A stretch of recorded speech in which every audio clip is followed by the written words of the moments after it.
امریکی اور برطانوی اخبار گواہ ہیں کہ امریکی خفیہ ایجنسی دوسرے ممالک کی حکومت گرانے میں اربوں ڈالر خرچ کرتی ہے۔ ایسا امریکی مفاد کے نام پہ کیا جاتا ہے۔ اس کے لیے کئی طریقے استعمال کیے جاتے ہیں، لیکن 5 طریقے زیادہ اہم ہیں۔ اپوزیشن کی فنڈنگ کر کے۔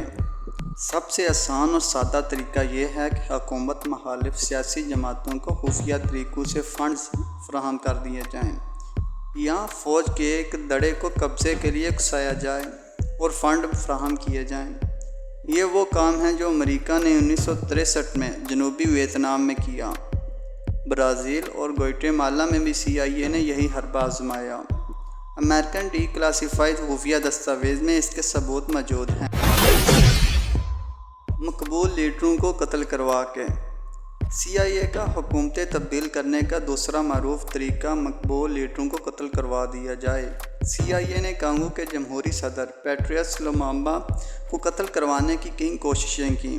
1961 میں ایسا کرنے میں وہ کامیاب ہوئے، مگر عوامی حمایت کی وجہ سے امریکی منظور نظر قیادت تو حکومت میں نہ آ سکی، لیکن کانگو 4 سال تک سیاسی ہنگامہ آرائی کا شکار رہا۔ معیشت تباہ کر کے۔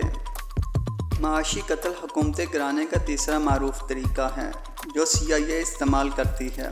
معاشی پابندیوں کے جائز و ناجائز طریقے استعمال کر کے CIA سیاسی حکومتوں کی بنیادیں تک ہلا دیتی ہے۔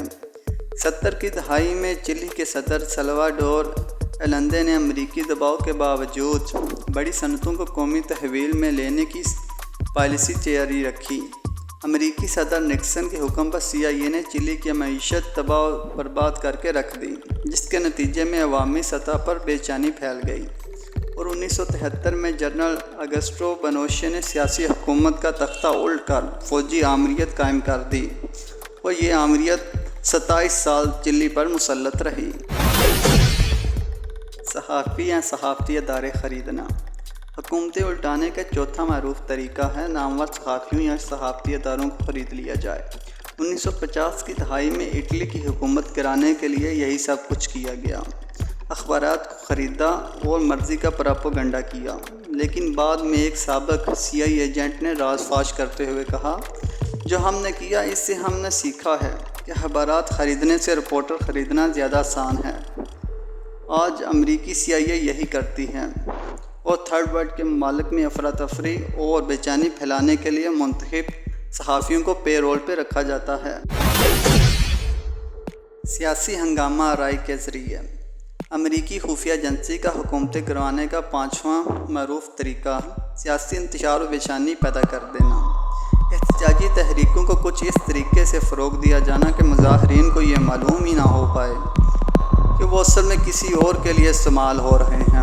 ایرانی جمہوری وزیر اعظم محمد مصدق نے جب برطانوی آئل کمپنی کو قومی تحویل میں لیا تو امریکی اور برطانوی خفیہ ایجنسیوں نے یہی طریقہ کار استعمال کیا تھا۔ انہوں نے تہران میں ملین آف ڈالر خرچ کیے اور محمد مصدق کے خلاف احتجاجی تحریکیں چلوائیں۔ CIA نے ایرانی فوج میں بھی بغاوت کروائی، جس نے 1973 میں محمد مصدق کی حکومت کا تختہ الٹ دیا۔ وزیر اعظم جو جمہوری طریقے سے منتخب ہوئے تھے، انہیں تعدام میں مرگ گھر میں نظر بند کر دیا گیا۔ محمد مصدق کی جگہ امریکہ کے وفادار رضا شاہ پہلوی کو بیرون ملک سے بلوا کر ایران کے تخت پہ بٹھا دیا گیا۔